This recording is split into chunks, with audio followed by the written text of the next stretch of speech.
Okay, we're gonna explore centerlessness. And I talk a lot about realizing the centerless nature of experience as being a key feature of fourth path or enlightenment. And I mean something very specific by it, though it could be understood in different ways, and there may be somewhat different experiences people have that they might all call a realization of centerlessness, and yet they're actually referring to something different. It's not the same insight or not to the same depth or integration. And we want people to get the full version of this and not just some half-baked version or something else, so that they get the full reduction in suffering benefits that come with it. And we're not prematurely ticking off an insight and settling for levels of suffering that could be reduced further. And so before I really get to describing what I really mean by centerlessness, we're going to investigate some other models of this. And as I describe the phenomenology here, I just want you to investigate your own experience and see which of these descriptions you relate to most, and to be really honest with yourself. So the first kind of centerlessness might come from actually having a lack of clarity about one's sense of a center. That someone just can't find, or they don't even know where to look or how to look to find a sense of a center to their overall experience. And obviously this is not the same as the fourth path insight. So it's important that we begin by earnestly looking to see if we have a center to our experience. And in the beginning, maybe it can't be found, and this is because we don't have enough sensory clarity, or we don't quite understand the question when someone asks us to, asks, do you have a center? So let's try to understand what's being probed at here. And what I mean is there a place, a location in experience to which all other points of experience are in reference to and clearly come back to? Is there a obvious place where attention is directed from, or information is received to? Is there a specific location in your experience where you feel that you are? I feel like there is the subject of experience is resting at some vantage point, either within experience or behind experience, whatever relationship you want to draw. Does experience refer back to some place? And you may search around your body, around the head, to find such a place, such a center. Can you contract and create a center? Does it feel like your overall experience has a shape to it? Now, as people progress in meditation, they may start off, it may start off not being obvious to them where the center of experience may be, and then actually as they meditate more, then they begin to find it. And some might think, oh, this is a kind of a regression or something. Oh no, they've created a center for themselves when they didn't used to have one. But actually this is a development and progress and moving forward towards true centerlessness. And then once a general sense of a center, sense of the most hardened place and experience, the perspective which you stand at is found. It may still not be very clear, and then you begin to look more into it and define its edges more, zoom into it, find how big is it. It started being kind of the size of the whole head, and recognize it's smaller and smaller. And from here, there's a kind of centerlessness that people might think they have once they find the center, then they see that it moves, that it's not always fixed in one location. And so then by reference they presume, oh, okay, is this what centerlessness is about? Because I see that this center is not a fixed thing, it can move around. And then if you're very skilled, you learn how to be able to move it to different parts of the body and points and experience. That takes some work and some skill.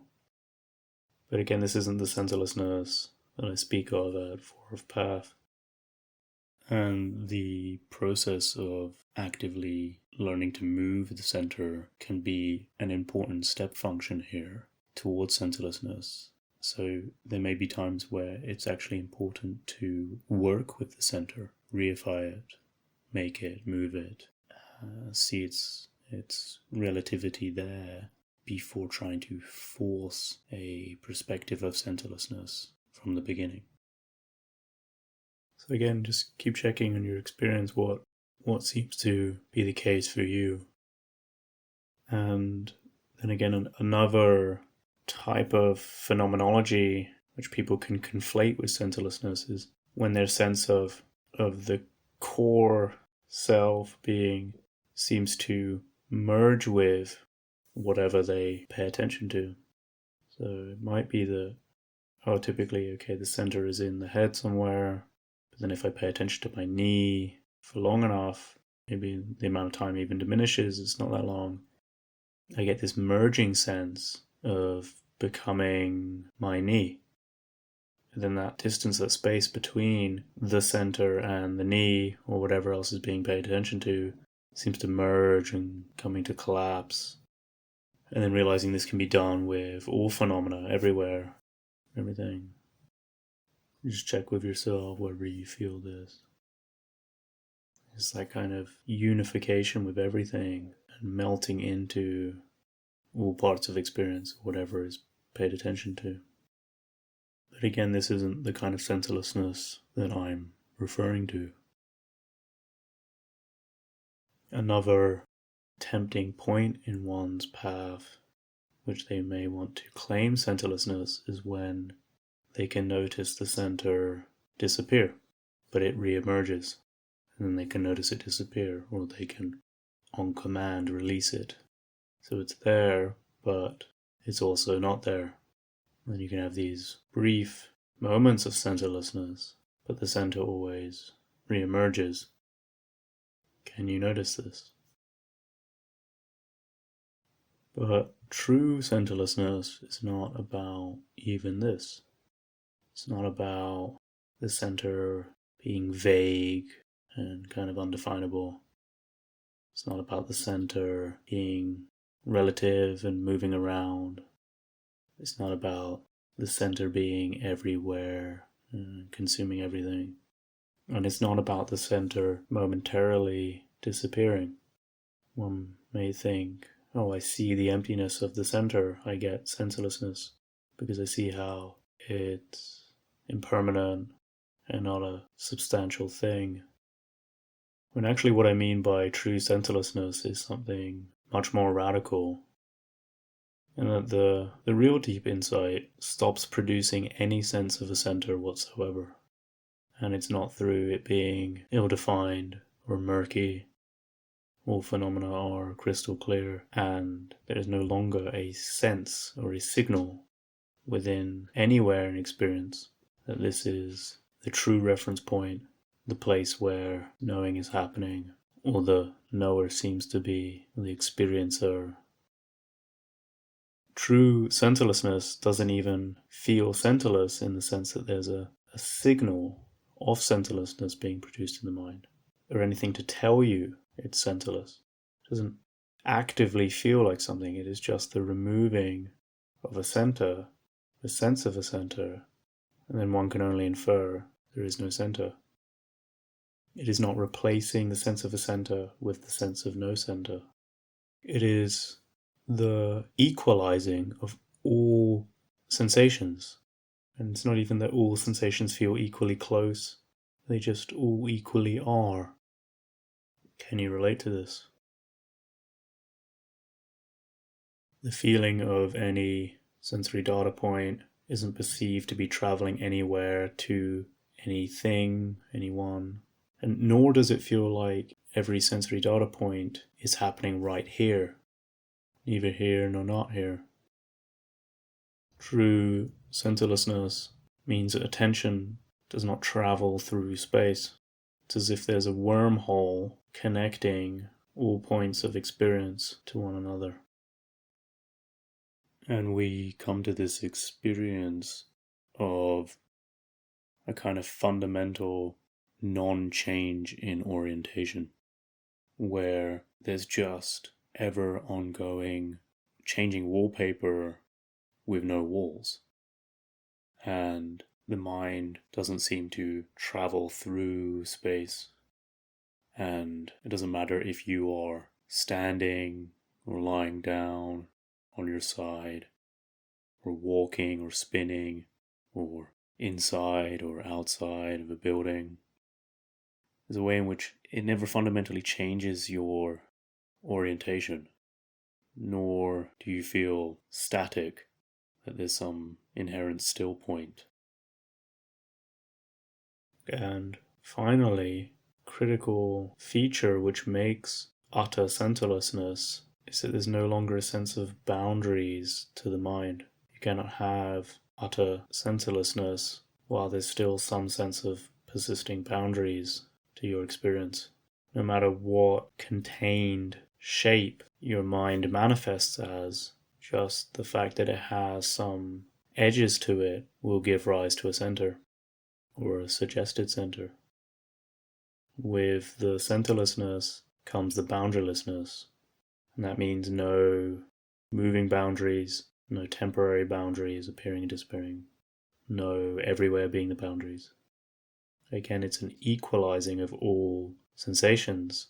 Whatever is in focused attention doesn't seem to be at the edge of the mind or in the middle of the mind. This is equally so for any other sensation or a set of sensations. And this insight is immediate, obvious, pervading, unmissable, unforgettable.